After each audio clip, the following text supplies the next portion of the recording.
माननीय न्यायालय ने दोनों पक्षों की बहस सुनने के उपरांत फैसला आज सुना दिया है और मंदिर पक्ष के प्रार्थना पत्र को स्वीकार कर लिया गया है। आर्कियोलॉजिकल सर्वे ऑफ इंडिया और उत्तर प्रदेश सरकार को निर्देशित किया गया है कि वे अपने खर्चे से ये पुरातत्व का सर्वेक्षण करके और आख्या माननीय न्यायालय में प्रस्तुत करें कि वहाँ इस विवादित ढांचे के पूर्व पुरातन में कोई मंदिर का अवशेष था कि नहीं। नमस्कार दोस्तों, कैसे हैं आप सब। दोस्तों, ज्ञानवापी मस्जिद और आदि विश्वेश्वर मंदिर, इन दोनों पर हिंदू और मुस्लिम पक्ष के दावों के बीच भारतीय पुरातत्व सर्वेक्षण विभाग ज्ञानवापी मस्जिद का सर्वेक्षण कर रहा है और ऐतिहासिक साक्ष्य जुटाने की कोशिश कर रहा है। अदालती दाव पेंच इस लेवल पर पहुंच गए हैं कि जिला अदालत, हाई कोर्ट और सुप्रीम कोर्ट में दुनिया भर के मुकदमे दाखिल हो चुके हैं। हालांकि यह मुद्दा अदालत में विचाराधीन है। इस बात को ध्यान में रखते हुए और मुद्दे की संवेदनशीलता को ध्यान में रखते हुए मैंने अलग अलग सोर्सेज से इस विवाद से जुड़े दावे और दलीलों को एक साथ जुटाकर आसान शब्दों में आपके सामने लाने की कोशिश की है, ताकि आप लोग इस विवाद से जुड़े सभी फैक्ट्स को उसके इतिहास के साथ जान सकें। सबसे पहले इस केस से जुड़े मोटे मोटे तथ्यों पर नजर मार लेते हैं। विजय शंकर रस्तोगी की तरफ से फाइल किए गए मुकदमे में, जो कि जमीन के स्वामित्व को लेकर है, उस पिटीशन के पेज नंबर 4 और 5 में कहा गया है कि भगवान विश्वेश्वर का मंदिर राजा विक्रमादित्य ने करीब 2050 साल पहले बनवाया था। वहीं मस्जिद पक्ष ने अपने जवाब में कहा है कि प्लाट नंबर 9130 पर मौजूद ढांचे का नाम आलमगिरी या ज्ञानव्यापी है, जो पिछले 1000 साल से ज्यादा समय से अस्तित्व में है। मंदिर पक्ष का कहना है कि मुस्लिम आक्रमणकारियों ने 1193-94 से हमले शुरू किए और गैर मुसलमानों के मूर्ति पूजा के प्रति घृणा के भाव से हिंदू मंदिरों को तोड़ना और अपवित्र करना शुरू कर दिया, जिसमें वाराणसी में शिव मंदिर को भी तोड़ दिया गया था। इस्लामिक आक्रमणकारी मोहम्मद गोरी कमांडर कुतुबुद्दीन ऐबक ने वाराणसी में भगवान विश्वेश्वर का भव्य मंदिर तोड़कर वहां से सोना और गहने लूटे थे। उसके बाद जौनपुर के इस्लामिक शासक सुल्तान मोहम्मद शाह ने 1447 में दोबारा से हमला किया, मंदिर को तोड़ा और लूटपाट की। मंदिर पक्ष का आगे कहना है कि साल 1585 में राजा टोडरमल के गुरु पंडित नारायण भट्ट के आग्रह पर राजा टोडरमल ने भगवान विश्वेश्वर और दूसरे देवी देवताओं के भव्य मंदिर बनवाए और वहां फिर से पूजा अर्चना शुरू करवाई गई। उसके बाद 8 अप्रैल 1669 में औरंगजेब ने राजा टोडरमल के बनाए मंदिर को तोड़ने का आदेश दिया, जिसका इतिहासकारों ने भी बड़े स्तर पर जिक्र किया है और इतिहासकार HM इलियट और जॉन डॉसन की बुक हिस्ट्री ऑफ इंडिया में इस फरमान की कॉपी भी मौजूद है। आगे मंदिर पक्ष का कहना है कि 2 सितंबर 1669 में औरंगजेब के कारिंदों ने विश्वनाथ मंदिर को ध्वस्त करने की सूचना औरंगजेब को दी थी, जिसका जिक्र मंदिर ए आलमगिरी नामक किताब में भी किया गया है, जिसका अनुवाद इतिहासकार जद्दूनाथ सरकार ने किया था। मंदिर पक्ष ने यह भी दावा किया है कि मंदिर के एक हिस्से के टूटने के बावजूद मां श्रृंगार गौरी और दूसरे देवी देवताओं की पूजा लगातार होती आ रही है। मंदिर पक्ष का यह भी दावा है कि अहिल्याबाई होलकर ने साल 1777-1780 के बीच पुराने विश्वेश्वर मंदिर के बगल में काशी विश्वनाथ मंदिर बनवाया था, जिस पर 1809 में हिंदुओं ने कब्जा लिया था। हिंदू इसे पुराने काशी विश्वनाथ मंदिर बताते हैं और मुस्लिम इसे ज्ञानव्यापी मस्जिद कहते हैं। उसके बाद 30 दिसंबर 1810 में वाराणसी के मजिस्ट्रेट वाटसन ने परिषद के वाइस प्रेसिडेंट को पत्र लिखकर सारा ज्ञानव्यापी का इलाका हिंदुओं को सौंपने के लिए कहा था। साल 1834 में journal of Asiatic society of Bengal के संस्थापक और संपादक जेम्स प्रिंसेप ने अपनी किताब बनारस इलस्ट्रेटेड में एक चित्र बनाया और उसका कैप्शन दिया था टेम्पल ऑफ विश्वेश्वर, जिसमें ज्ञानव्यापी मस्जिद के पीछे का हिस्सा दिखाया गया है और इसी हिस्से को मंदिर पक्ष खंडित किए गए आदि विश्वेश्वर मंदिर का हिस्सा मानता है। इसके साथ ही मंदिर का एक नक्शा भी बनाया गया है, जिसके बारे में जेम्स प्रिंसेप ने लिखा है कि मस्जिद के चबूतरे को पुराना काशी विश्वनाथ मंदिर के चबूतरे के रूप में हिंदू पूजते थे। दीन मोहम्मद केस 11 अगस्त 1936 में दीन मोहम्मद नाम के एक व्यक्ति ने प्लॉट नंबर 9130, जो कि ये विवादित जमीन है, उसको वक्फ बोर्ड की संपत्ति बताते हुए वहां पर मुसलमानों को इबादत करने का कानूनी अधिकार बताया था। वहीं 9 नवंबर 1936 को मंदिर पक्ष ने एक सरकारी अधिकारी की रिटन स्टेटमेंट का हवाला देते हुए दीन मोहम्मद दावे को गलत बताया और कहा कि मुसलमान जमीन के मालिक नहीं है और ना ही प्लाट वक्फ प्रॉपर्टी है। इसके बाद 10 अप्रैल 1942 को दीन मोहम्मद मामले में आदेश पारित हुआ, जिसमें कहा गया कि ज्ञानव्यापी एक वक्फ संपत्ति है और उसमें मुसलमानों को नमाज अदा करने का अधिकार है। आदेश में लिखा था कि यह घोषित किया जाता है कि सिर्फ मस्जिद और उसके आंगन की जमीन हनफी मुस्लिम वक्फ की है और यहाँ मुसलमानों को इबादत की इजाजत है। साथ ही मस्जिद में मौजूद 2 कब्रों पर साल में एक बार उर्स मनाने और मस्जिद की छत पर नमाज अदा करने की भी इजाजत है, जिस पर मंदिर पक्ष ने दलील दी कि दीन मोहम्मद प्रकरण के फैसले में लिखा है कि सिविल जज अपने 1937 के फैसले में इस निष्कर्ष पर पहुंचे, जबकि मस्जिद हिंदू मंदिर के स्थान पर बनी है जिसे मुगल शासक औरंगजेब ने 17वीं शताब्दी में ध्वस्त करवा दिया था। हमें नहीं लगता कि ये सबूत किसी तरह से भी ये सत्यापित नहीं करते कि ये घेरा वक्फ संपत्ति है। उसके बाद साल 1983 में उत्तर प्रदेश श्री काशी विश्वनाथ अधिनियम लागू हुआ, जिसके अनुसार मौजूदा मंदिर का स्वामित्व और उसका चढ़ावा भगवान श्री काशी विश्वनाथ के निहित होंगे। उसके बाद साल 1991 में उपासना स्थल कानून संसद में पारित हुआ, जिसमें यह घोषित किया गया कि 15 अगस्त 1947 को किसी भी पूजा स्थल का धार्मिक चरित्र जैसा था आगे के लिए वो वैसा ही बना रहेगा और उसे बदला नहीं जाएगा। इसके साथ ही स्वयं भगवान विश्वेश्वर के नाम से उनके वकील श्री विजय शंकर रस्तोगी ने मस्जिद की सारी जमीन के मालिकाना हक का दावा करते हुए एक टाइटल सूट दाखिल किया, जिसमें पूरे प्लाट नंबर 9130 पर हिंदुओं का अधिकार बताया गया और मस्जिद को हटाने की मांग की गई। साल 1991 में दाखिल किए गए सूट को अदालत ने सुनवाई योग्य माना, लेकिन मुस्लिम पक्ष ने इसे इलाहाबाद हाईकोर्ट में चुनौती दी और अब यह मामला हाईकोर्ट में है।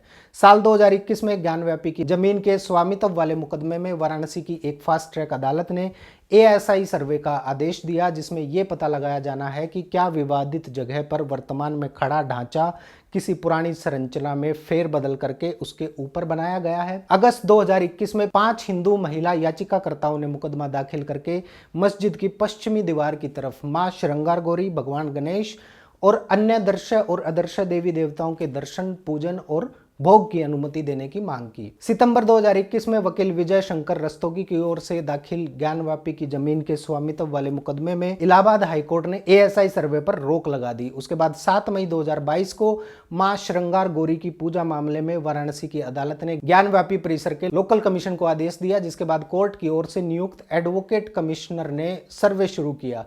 हिंदू पक्ष ने ज्ञानव्यापी मस्जिद के वजू खाने में शिवलिंग पाए जाने का दावा किया।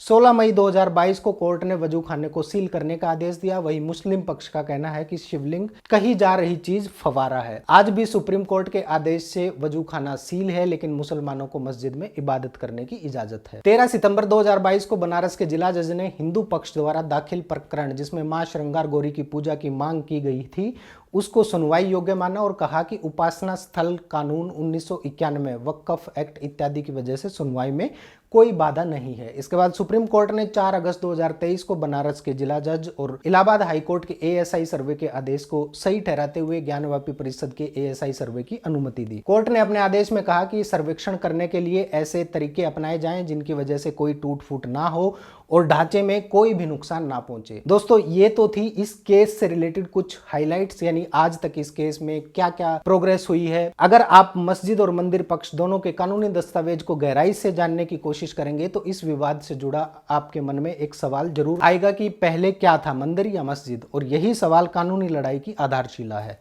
आइए जानते हैं कि हिंदू पक्ष मंदिर की स्थापना और उसके अस्तित्व के बारे में क्या कहता है और मुस्लिम पक्ष मस्जिद के अस्तित्व के बारे में क्या कहता है। मंदिर पक्ष का कहना है कि भगवान विश्वेश्वर का मंदिर अब से तकरीबन 2050 साल पहले राजा विक्रमादित्य ने बनवाया था और वहीं पौराणिक काल से भगवान शिव का स्वयंभू ज्योतिर्लिंग भी वहीं मौजूद है, जो भगवान विश्वेश्वर के नाम से भी लोकप्रिय है। यह मंदिर भारत में मुस्लिम शासकों के शासनकाल के पहले अस्तित्व में था। मंदिर पक्ष के मुताबिक ज्योतिर्लिंग देश भर में मौजूद 12 ज्योतिर्लिंगों में से सबसे पवित्र माना जाता है। वहीं दूसरी तरफ मस्जिद पक्ष का दावा है कि मस्जिद 1000 साल से भी ज्यादा पुरानी है, जहां मुसलमान रोज नमाज अदा कर रहे हैं, और प्लाट नंबर 9130 पर मौजूद ढांचे का नाम आलमगिरी या ज्ञानव्यापी है। अब बात आती है कि ज्ञानव्यापी का नाम आया कहां से। इस बारे में मंदिर पक्ष का मानना है कि मौजूदा ज्ञानव्यापी परिसर में एक प्राचीन कुआं है और उसे खुद भगवान विश्वेश्वर ने सतयुग में अपने त्रिशूल से खोदा था और वो अब भी अपनी मूल जगह पर मौजूद है। इस कुएं का नाम ज्ञानव्यापी पड़ा और उसी के नाम से पूरे परिसर का नाम भी ज्ञानव्यापी हो गया, जिसमें आज मस्जिद मौजूद है। अपनी याचिका में मंदिर पक्ष ने कहा कि मुगल शहंशाह अकबर के शासनकाल में संत श्री नारायण भट्ट के आग्रह पर काशी विश्वनाथ मंदिर के पुनर्निर्माण की इजाजत मिली और ज्ञानव्यापी परिसर में मंदिर के मूल स्थान पर नारायण भट्ट ने अपने शिष्य और शहंशाह अकबर के वित्त मंत्री राजा टोडरमल की मदद से मंदिर बनवाया था। एक और प्रश्न उठता है कि क्या वाकई में औरंगजेब ने मंदिर ध्वस्त करने का फरमान सुनाया था? मंदिर पक्ष की तरफ से सबसे अहम दावों में से एक दावा यह है कि आदि विश्वेश्वर के मंदिर को मुगल शासक औरंगजेब के शासनकाल में तोड़ा गया था और बाद में उसी स्थान पर ज्ञानव्यापी मस्जिद का निर्माण किया गया था। मंदिर पक्ष ये दावा साकी मुस्ताद खान की लिखी किताब मासिर-ए-आलमगीरी के आधार पर किया है, जिसमें औरंगजेब के शासन के इतिहास के बारे में बताया गया है। मासिर-ए-आलमगीरी किताब में लिखा है कि 18 अप्रैल 1669 को सम्राट औरंगजेब के पास गलत सूचना पहुंची कि भट्टा, जो कि अब पाकिस्तान के सिंध प्रांत में है, वहां मुल्तान और बनारस के मूर्ख ब्राह्मण शैतानी इल्म पढ़ाते हैं, जिसे सीखने वालों में हिंदुओं के साथ साथ मुसलमान भी हैं। इसलिए सम्राट औरंगजेब ने काफिरों के ऐसे विद्यालयों और मंदिरों को ध्वस्त करने का आदेश दिया और अधिकारियों को मूर्ति पूजा पर पूर्ण रूप से रोक लगाने का आदेश दिया। किताब में मंदिर के एक हिस्से को तोड़ने के बारे में लिखा है और बताया है कि 18वीं रबी उल आखिर को बादशाह औरंगजेब के आदेश का पालन करते हुए शाही अधिकारियों ने ज्ञानव्यापी परिसर में मौजूद भगवान विश्वेश्वर के मंदिर को आंशिक रूप से नष्ट कर दिया था। वहीं दूसरी तरफ मस्जिद पक्ष का कहना है कि 1669 में किसी शहंशाह के फरमान का पालन करते हुए कोई मंदिर नहीं तोड़ा गया था। मस्जिद अंजुमन इंतजामिया मसाजिद के कब्जे में रही है और किसी दूसरे व्यक्ति या संस्थान के कब्जे में कभी नहीं रही है। हालांकि इस बात को लेकर मुस्लिम पक्ष के पास कोई रेफरेंस नहीं है जो ऐसा साबित कर सके। मस्जिद पक्ष ने आगे कहा है कि हिंदू पक्ष का दावा है कि 15 अगस्त 1947 से पहले औरंगजेब ने ढांचा गिराने का आदेश दिया था। इसके लिए हिंदू पक्ष कुछ किताबों का हवाला देते हैं। हम पूछना चाहते हैं कि जिन स्रोतों का हिंदू पक्ष हवाला दे रहे हैं, क्या वो भारत के या उत्तर प्रदेश सरकार के राजपत्र हैं? किसी ने वहां जाकर कुछ देखा होगा और उस किताब में लिख दिया होगा, बस ऐसा ही हुआ होगा।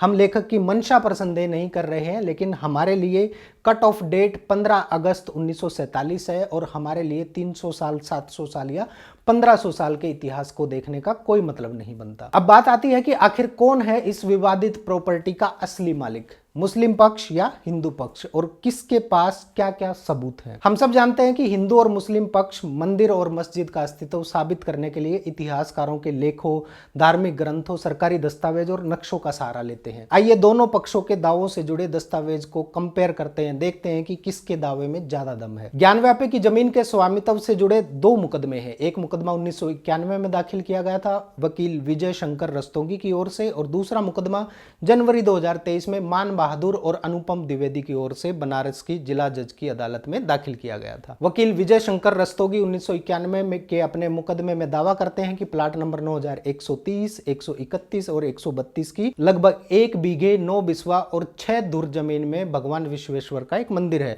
और ज्ञानव्यापी परिसर के बीच में पौराणिक काल का भगवान शिव का स्वयंभू ज्योतिर्लिंग है, जिसका उल्लेख स्कंद पुराण, काशीखंड और अन्य पुराणों में भी किया गया है। याचिका में दूसरे देवी देवताओं श्रृंगार गौरी, गंगेश्वर, गंगा देवी, हनुमान जी, नंदी, श्री गौरी शंकर, भगवान गणेश और अन्य कई दर्श और अदर्श देवी देवताओं के मौजूद होने का दावा भी किया गया है। दावा यह भी किया गया है कि इसमें नौबत खाना भी शामिल है, जिसका हिंदू बहुत पहले से पूजा अर्चना में इस्तेमाल करते आ रहे हैं और जो हिंदुओं के कब्जे में भी है। 1991 की जमीन के स्वामित्व की याचिका में एक नक्शा भी लगाया गया है, जिसमें परिसर में पहले रहे भगवान विश्वेश्वर के मंदिर का स्थान, मंदिर परिसर के बंद किए गए दरवाजे, एक तहखाना जो कि हिंदू पक्ष के कब्जे में बताया जा रहा है, और परिसर के इर्द गिर्द दूसरे हिंदू देवताओं की मौजूदगी दर्शाई गई है। इस नक्शे की तुलना मस्जिद पक्ष के नक्शे से की जा सकती है, जिसमें ज्ञानव्यापी को मस्जिद साबित करने के लिए 1942 के दीन मोहम्मद के फैसले का सहारा लिया गया है। वहीं दूसरी तरफ मस्जिद पक्ष की ओर से पेश किए गए दशकों पुराने नक्शे में ज्ञानव्यापी के परिसर में मौजूद कब्रें दिखाई देती हैं। नक्शे में मस्जिद में प्रवेश करने का एक दरवाजा साफ साफ देखा जा सकता है, लेकिन जिसे मंदिर पक्ष पुराने मंदिर का दरवाजा बताता है, उसे इस नक्शे में सिर्फ पुराना दरवाजा बताया गया है। नक्शे में श्रृंगार गौरी, जहां हिंदू पक्ष अदालत से रोज पूजा अर्चना करने की अनुमति चाहता है, उसे मस्जिद के पुराने दरवाजे से तकरीबन 25 फीट की दूरी पर बताया गया है। इस नक्शे को मुस्लिम पक्ष ज्ञानव्यापी मस्जिद के अस्तित्व का ठोस प्रमाण मानता है। मस्जिद पक्ष के वकील SFA नकवी का कहना है कि दीन मोहम्मद के 1942 के फैसले से ज्ञानव्यापी के नक्शे के साक्ष्य, नकल, खसरा और भू अभिलेख से पता चलता है कि 15 अगस्त 1947 से पहले मौजूद संरचना एक मस्जिद थी और एक बार जब ये बात पूर्व अदालत कार्रवाई और न्यायिक आदेशों में साबित हो चुकी है तो संरचना के स्वामित्व के मुद्दे की बार बार जांच करने की कोई आवश्यकता नहीं है। अगर मस्जिद के ढांचे में मंदिर होने के सबूत की बात करें तो मंदिर पक्ष बनारस हिंदू यूनिवर्सिटी के प्रोफेसर और कल्चरल हिस्ट्री विभाग के अध्यक्ष डॉक्टर AS अल्टेकर की 1930 के दशक में छपी किताब का सहारा लेता है। उनकी किताब हिस्ट्री ऑफ बनारस में मस्जिद परिसर में निर्माण की प्रकृति का विवरण देते हुए कहा गया है कि मस्जिद का अधिकतर हिस्सा प्राचीन मंदिर के स्तंभों पर खड़ा है। औरंगजेब के इंजीनियरों ने मंदिर के ढांचे और मंदिर का काफी कुछ हिस्सा बनाए रखते हुए मस्जिद का निर्माण किया था। डॉक्टर ऑल्टेकर का कहना है कि परिसर के पूर्वी हिस्से में हिंदू मंडप को भारी भरकम पत्थरों की सिल्ली से कवर करके बनाया गया है और मंदिर के मंडप का एक हिस्सा मस्जिद के आंगन में अब भी मौजूद है। मस्जिद की पश्चिमी दीवार के पीछे श्रृंगार गौरी देवी की एक मूर्ति है जिसकी पुरातन समय से पूजा होती चली आ रही है। किताब में विश्वनाथ मंदिर के गर्भगृह को बंद करने का भी जिक्र है और मंदिर के गर्भगृह को मस्जिद के मुख्य हाल में तब्दील किए जाने का भी दावा किया गया है। मंदिर पक्ष का दावा है कि डॉक्टर AS ऑल्टेकर ने अपनी किताब में लिखा था कि हिंदू आज भी वहां पूजा करते हैं। इस पर मंदिर पक्ष का कहना है कि 1822 में journal of Asiatic society of Bengal के संस्थापक संपादक जेम्स प्रिंसेप ने भी अपनी किताब बनारस इलस्ट्रेटेड में एक चित्र टेम्पल ऑफ विश्वेश्वर में ज्ञानव्यापी मस्जिद के पीछे वाले हिस्से को दर्शाया है और लिखा है कि मस्जिद के चबूतरे की पुरानी काशी विश्वनाथ मंदिर के चबूतरे के रूप में हिंदू पूजा करते थे। 1868 में एक ईसाई मिशनरी MA शेरिंग ने भी लिखा था कि औरंगजेब के हुक्म से नष्ट किए गए मंदिरों के विस्तृत अवशेष अब भी दिखाई दे रहे हैं जो मस्जिद की पश्चिमी दीवार का एक बड़ा हिस्सा बने हुए हैं। प्रिंसेप और शेरिंग की किताब को हिंदू पक्ष मंदिर के अस्तित्व से जुड़ा अहम साक्ष्य मानता है। इन किताबों के आधार पर मंदिर पक्ष के दावों के बारे में मस्जिद पक्ष के वकील श्री नकवी का कहना है कि हम इन्हें नकार या स्वीकार नहीं कर सकते। 300 साल पहले किसी ने क्या लिखा, किन परिस्थितियों में लिखा, हम इस पर टिप्पणी करने की स्थिति में नहीं है। उन्होंने जो लिखा उसके पीछे कई कारक हो सकते हैं जैसे कि लेखक का किसी तरफ पर्टिकुलर झुकाव हो सकता है। हम केवल सरकारी अधिसूचनाओं या गजट पर ही भरोसा कर सकते हैं, अन्यथा सब कुछ इतिहास है। कोई इतिहास के एक संस्करण पर भरोसा कर सकता है लेकिन मैं इतिहास के दूसरे संस्करण पर भरोसा करता हूं और इस प्रकार से हम एक दूसरे का खंडन करते रहेंगे। ज्ञानव्यापी का प्रबंधक देखने वाली अंजुमन इंतजामिया मसाजिद उसे अपनी संपत्ति साबित करने के लिए सबसे पहले सरकारी रिकॉर्ड्स में मौजूद खसरा खतौनी पेश करती है जिसमें उर्दू में समय समय पर की गई खसरा खतौनी की एंट्री दिखाई देती है। मुस्लिम पक्ष 16 अगस्त 2016 को हासिल किए गए राजस्व भूलेख में मौजूद ज्ञानव्यापी मस्जिद के परिसर नक्शे को भी अपने पक्ष में अहम सबूत मानता है। एक प्रश्न और उठता है कि क्या ज्ञानव्यापी वक्फ बोर्ड की जमीन है? मस्जिद पक्ष ये दावा करता है कि ज्ञानव्यापी मस्जिद एक वक्फ संपत्ति है और इस लिहाज से वहां एक मंदिर नहीं हो सकता है। इसी आधार पर मुस्लिम पक्ष चाहता है कि ज्ञानव्यापी से जुड़े मुकदमों की सुनवाई अदालत के बजाय वक्फ ट्रिब्यूनल में होनी चाहिए। मस्जिद समिति का कहना है कि ज्ञानव्यापी मस्जिद एक वक्फ संपत्ति है जिसका वक्फ नंबर 100 बनारस है। इसे वक्फ साबित करने के लिए मस्जिद पक्ष के दीन मोहम्मद के मामले में 1942 में दिए गए फैसले का हवाला देता है कि ज्ञानव्यापी को एक वक्फ संपत्ति माना गया था और उसमें मुसलमानों को नमाज अदा करने का अधिकार भी माना गया था। 1942 के फैसले में लिखा गया था कि यह घोषित किया जाता है कि सिर्फ मस्जिद और उसके आंगन की जमीन हनफी मुस्लिम वक्फ की संपत्ति है और मुसलमानों को मस्जिद में और उसके आंगन में इबादत करने की इजाजत है। साथ ही मस्जिद में मौजूद 2 कब्रों पर साल में एक बार उर्स मनाने की इजाजत है और मस्जिद की छत पर जाने की और नमाज अदा करने की भी इजाजत है। लेकिन हिंदू पक्ष इसे गलत साबित करने के लिए कई तरह के दावे पेश करता है। हिंदू पक्ष का कहना है कि ज्ञानव्यापी के वक्फ का रजिस्ट्रेशन गैर कानूनी और पाप है क्योंकि ये एक ऐसी मस्जिद का मामला है जो एक मंदिर को तोड़कर बनाई गई है। आगे मंदिर पक्ष का कहना है कि हिंदू देवता को निहित संपत्ति हमेशा देवता की ही होती है, लिहाजा संपत्ति को वक्फ नहीं बनाया जा सकता। विवादित संपत्ति स्वयंभू भगवान की है, इसलिए ज्ञानव्यापी मामले में वक्फ एक्ट लागू नहीं होता है क्योंकि इसके लागू होने के लिए दोनों पक्षों का मुसलमान होना जरूरी है।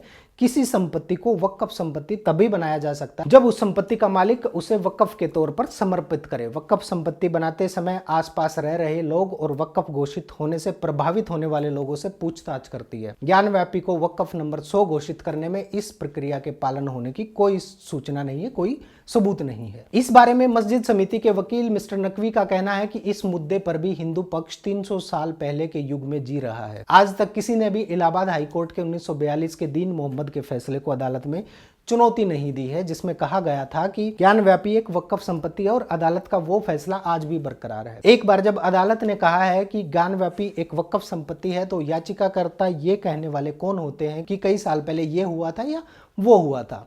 हिंदू पक्ष घड़ी को पीछे घुमाने की कोशिश कर रहे हैं। कुल मिलाकर यहाँ पर भी मुस्लिम पक्ष के पास कोई ठोस तथ्य, कोई ठोस सबूत नहीं है, केवल 1942 के दीन मोहम्मद वाले फैसले को छोड़कर। अब बात आती है श्रृंगार गौरी की पूजा के अधिकार वाले मामले की। ज्ञानव्यापी के जमीन के स्वामित्व से जुड़े मामले के अलावा साल 2021 में 5 हिंदू महिलाओं ने वाराणसी की अदालत में एक नया मुकदमा दाखिल किया था, जिसे मिलाकर मां श्रृंगार गौरी से जुड़े तकरीबन 19 मुकदमे अब तक अदालतों में अलग अलग स्तर पर चल रहे हैं। और यही वो मामला है जिसमें भारतीय पुरातत्व सर्वेक्षण विभाग, जिला न्यायालय, उच्च न्यायालय और सुप्रीम कोर्ट के आदेश पर वैज्ञानिक सर्वे कर रहा है, जिसमें दोनों पक्षों को उनके दावों के समर्थन में सबूत मिलने की उम्मीद है। अपने आप को प्रचंड शिव भक्त बताते हुए राखी सिंह, लक्ष्मी देवी, सीता साहू, मंजू व्यास और रेखा पाठक का कहना है कि ये पांचों महिलाएं काशी में त्रेता युग में लाखों साल पहले स्थापित आदि विश्वेश्वर ज्योतिर्लिंग पर जाती हैं। सनातन धर्म के ग्रंथों के मुताबिक भगवान शिव ने काशी में 5 कोस के दायरे में अविमुक्त अक्षेत्र स्थापित किया था, जो हिंदुओं के लिए एक पवित्र और पूज्य धार्मिक स्थल है। आपकी जानकारी के लिए बता दूं कि पंचकोशी यात्रा इसी 5 कोस के दायरे में होती है। आगे इन महिलाओं का कहना है कि मां श्रृंगार गौरी का स्वरूप ज्ञानव्यापी मस्जिद के पीछे उत्तर पूर्व कोने में स्थित है और हिंदू श्रद्धालु मां श्रृंगार गौरी, भगवान हनुमान, भगवान गणेश और दूसरे दृश्यमान और अदृश्य देवी देवताओं के स्वरूपों की पूजा अर्चना करते आ रहे हैं और भगवान विश्वेश्वर के मंदिर परिसर की परिक्रमा भी करते आ रहे हैं। महिलाओं का यह भी कहना है कि 1 मील में 1.6 किलोमीटर होते हैं और 2 मील का 1 कोस होता है, इसलिए 1 कोस में 3.2 किलोमीटर होते हैं। 3.2 किलोमीटर को अगर 5 से गुना किया जाता है तो 16 किलोमीटर के गोलार्ध में स्थित काशी नगरी को अति प्राचीन परिधि माना गया है और इसी 5 कोस की परिधि में अनेक मंदिर पौराणिक काल से काशी में विद्यमान है, जिनका विभिन्न धार्मिक ग्रंथों में जिक्र भी है। इन 5 हिंदू महिलाओं ने मांग की है कि मां श्रृंगार गौरी, भगवान गणेश, भगवान हनुमान, नंदी जी, दृश्यमान और अदृश्य देवी देवता, मंडप और पवित्र स्थान के दर्शन और पूजा बाधित नहीं होनी चाहिए और सभी देवी देवताओं की प्रतिमाओं को क्षतिग्रस्त, उनका रूप बिगाड़ना या नष्ट नहीं किया जाए और उन्हें कोई नुकसान नहीं होना चाहिए। वहीं मुस्लिम पक्ष इन मांगों का विरोध करते हुए मस्जिद समिति के वकील नकवी पूछते हैं, मस्जिद समिति ये कैसे साबित कर सकती है श्रृंगार गौरी कहाँ मौजूद हैं या अस्तित्व में हैं? इसे साबित करने की जिम्मेदारी हिंदू पक्षों पर है, क्योंकि उन्होंने कुछ दावे करते हुए अदालत में मामला दायर किया है। हम बस इतना ही कह सकते हैं कि ऐसी कोई बात नहीं है और ये हिंदुओं की कल्पना मात्र है। मुद्दा बड़ा गंभीर है। एक तरफ हिंदू पक्ष पौराणिक किताबों, ग्रंथों, तथ्यों के साथ अपनी बातों को पुख्ता कर रहा है, वहीं मुस्लिम पक्ष केवल तर्क के आधार पर ज्ञानव्यापी का स्वामित्व पाना चाहता है। आइए जान लेते हैं कि ज्ञानव्यापी के वजू खाने में शिवलिंग है या फवारा है। मां श्रृंगार गौरी की पूजा की मांग वाले मुकदमे में बनारस की अदालत के आदेश का पालन करते हुए कोर्ट की ओर से नियुक्त एडवोकेट कमिश्नर ने 14 और 15 मई 2022 को अपना सर्वे शुरू किया और 16 मई 2022 को शिवलिंग मिलने का दावा किया गया। सर्वे के दौरान अदालत को हिंदू पक्ष के हरिशंकर ने सूचित किया कि आज 16 मई 2022 को मंदिर के वजू खाने में शिवलिंग पाया गया है, जो कि काफी अहम सबूत है। इस पर हिंदू पक्ष ने मांग की कि सीआरपीएफ कमांडेंट फोर्स तैनात कर वजू खाने को सील करे और वजू खाने के इस्तेमाल को तुरंत रोका जाए। वाराणसी के डीएम मस्जिद में 20 से ज्यादा मुसलमानों के नमाज अदा करने की इजाजत ना दे। इस पर मुस्लिम पक्ष का तर्क है कि निचली अदालत ने बिना मस्जिद प्रबंधन का पक्ष जाने वजू खाने को सील करने का आदेश दे दिया है। उसके बाद मामला सुप्रीम कोर्ट पहुंचा और कोर्ट ने आदेश दिया कि मस्जिद के हिस्से में जहां शिवलिंग जैसी आकृति की चीज बरामद होने का दावा किया गया है, उसे वाराणसी के डीएम सुरक्षित करेंगे। मुसलमानों के मस्जिद में प्रवेश पर कोई रोक नहीं है और वो वहां आ जा सकेंगे और बिना किसी बाधा के नमाज और इबादत कर सकेंगे। इसके अलावा जिला प्रशासन वजू खाने का कोई अन्य प्रबंध करेगा, अलग से उनके लिए कोई प्रबंध करेगा। अदालत में मुस्लिम पक्ष का कहना है कि सर्वे में स्पॉट इंस्पेक्शन हुआ है लेकिन कोई शिवलिंग नहीं बरामद हुआ है। जो मिला वो शिवलिंग नहीं है बल्कि एक फवारा है। एडवोकेट कमिश्नर ने अपनी रिपोर्ट कोर्ट में सौंपी थी लेकिन अदालत ने उस पर अपनी सुनवाई पूरी नहीं की है। मस्जिद पक्ष के वकील नकवी का कहना है कि मां श्रृंगार गौरी के मुकदमे में हिंदू पक्ष के पास कोई सबूत नहीं थे और एडवोकेट कमिश्नर सर्वे करके इस तरह से हिंदू पक्ष के लिए सबूत इकट्ठा कर रहे थे। वजू खाने में शिवलिंग और फवारे की बहस के बारे में वकील नकवी का कहना है कि हिंदू पक्ष अपने कानूनी दावों को अलग अलग हिस्सों में बांटकर भ्रम पैदा कर रहा है। अभी हम अदालत में इसका जवाब कैसे दे सकते हैं। हिंदू पक्ष के वजू खाने में शिवलिंग के दावे के बारे में मस्जिद समिति के वकीलों का कहना है कि हिंदू पक्ष अलग अलग चीजों के बारे में अलग अलग तरीके से दावे नहीं कर सकते। एक बार जब हिंदू पक्ष ने पूरी संपत्ति पर दावा कर दिया है तो पूरी संरचना और उसके अंदर की हर चीज वजू खाना मिला के कानूनी रूप से विवादित है। लगे हाथ एक बार यह भी जान लेते हैं कि ASI सर्वे में क्या क्या बात सामने आई, क्या इस सर्वे से सच्चाई सामने आएगी और इस विवाद का हल निकलेगा। ASI सर्वे का आदेश देते हुए वाराणसी के जिला जज ने अपने आदेश में लिखा था कि अगर प्लाट और ढांचे का सर्वे और वैज्ञानिक जांच होती है तो उससे अदालत के सामने सही तथ्य आएंगे जिससे मामले का अदालत में न्याय संगत और उचित तरीके से निपटारा हो सकेगा। 8 अगस्त 2023 को सुप्रीम कोर्ट ने अपने आदेश में ASI के सारनाथ सर्कल के सुपरिटेंडेंट आर्कियोलॉजिस्ट को सेटलमेंट प्लाट नंबर 9130 मौजूदा ज्ञानव्यापी परिसर के भूभाग और भवन यानी कि मस्जिद की इमारत का सर्वे करने का आदेश दिया। कोर्ट ने अपने आदेश में लिखा कि ASI ऐसे तरीके से सर्वे करेगा जिसमें कोई टूट फूट ना हो। केंद्र सरकार ने आश्वासन दिया है कि सर्वे में ना ही खुदाई की जाएगी और ना ही ढांचे को तोड़ा जाएगा। सर्वे की टीम में archaeologist, archaeological chemist, epigraphist, surveyor, photographer और अन्य टेक्निकल एक्सपर्ट्स को इन्वेस्टिगेशन और डॉक्यूमेंटेशन में लगाया जाएगा। National geophysical research institute Hyderabad के विशेषज्ञों का दल GPR यानी ग्राउंड पेनिट्रेटिंग रडार का जो है वो सर्वे करेगा। ASI का वैज्ञानिक जांच का दायरा भी निर्धारित किया गया है जिसमें सर्वे करके ये बताना है कि मौजूदा ढांचा क्या किसी पहले से मौजूद मंदिर के ऊपर बनाया गया है। ज्ञानव्यापी की पश्चिम दीवार की उम्र और निर्माण के स्वरूप का पता करने के लिए वैज्ञानिक जांच करनी है। जरूरत पड़ने पर ASI पश्चिम दीवार के नीचे जांच के लिए ग्राउंड पेनिट्रेटिंग रडार का इस्तेमाल कर सकती है। ज्ञानव्यापी के 3 गुंबदों के नीचे की जांच करनी है और उसके लिए वो ग्राउंड पेनिट्रेटिंग रडार का इस्तेमाल कर सकते हैं। ज्ञानव्यापी के सभी तय खानों की जांच करनी है और उन तय खानों की जमीन के नीचे की जांच के लिए वो ग्राउंड पेनिट्रेटिंग रडार का इस्तेमाल कर सकते हैं। अपनी जांच में बरामद की गई सभी कलाकृतियों की एक सूची बनानी होगी और यह भी दर्ज करना होगा कि कौन सी कलाकृति कहां से बरामद हुई है और डेटिंग के जरिए उन कलाकृतियों की उम्र और स्वरूप जानने की भी कोशिश करनी होगी। ये मांग हिंदू पक्ष के वकील अनुपम द्विवेदी ने की थी। ज्ञानव्यापी परिसर में मिलने वाले सभी खंभों और चबूतरों की वैज्ञानिक जांच कर उनकी उम्र, स्वरूप और निर्माण की शैली की पहचान करना है। डेटिंग, ग्राउंड पेनिट्रेटिंग रडार और अन्य वैज्ञानिक तरीकों से ज्ञानव्यापी के ढांचे के निर्माण की उम्र और निर्माण के स्वरूप की पहचान करना है। जांच में बरामद कलाकृतियों और ढांचे में और उसके नीचे पाई गई ऐतिहासिक और धार्मिक वस्तुओं की भी जांच करनी है। इसके अलावा यह सुनिश्चित करना है कि ढांचे को किसी भी तरह का नुकसान ना हो और वो सुरक्षित रहे। वहीं दूसरी तरफ मस्जिद पक्ष इस सर्वे का विरोध कर रहा है। मुस्लिम पक्ष का मानना है कि सर्वे तभी हो सकता है जब अदालत के समक्ष पेश किए गए लिखित और मौखिक साक्ष्यों से कोर्ट किसी निष्कर्ष पर नहीं पहुंच पा रहा हो। कोर्ट में हिंदू पक्ष ने कहा है कि निर्माण की शैली को देखते हुए उनके पास ढांचे की आर्टिफिशियल दीवारों के पीछे कुछ वस्तुओं के छिपे होने का कोई सबूत नहीं है। लेकिन मुस्लिम पक्ष का मानना है कि कानून ASI को हिंदू पक्ष के दावे से जुड़े सबूत इकट्ठा करने की इजाजत नहीं देता। मस्जिद पक्ष का यह भी तर्क है कि ASI का सर्वे 1991 के उपासना स्थल अधिनियम का उल्लंघन है, जो आजादी से पहले मौजूद धार्मिक स्थलों के धार्मिक चरित्र बदलने की इजाजत नहीं देता है। ज्ञानव्यापी की जमीन के स्वामित्व से जुड़े मामले में पहले से ही इलाहाबाद हाईकोर्ट ने ASI सर्वे पर रोक लगा रखी है, तो फिर किसी अन्य मामले में सर्वे की इजाजत कैसे दी जा सकती है। वहीं मंदिर पक्ष का मानना है कि ASI सर्वे अदालत में इस विवाद का हल तय करने में मदद करेगा।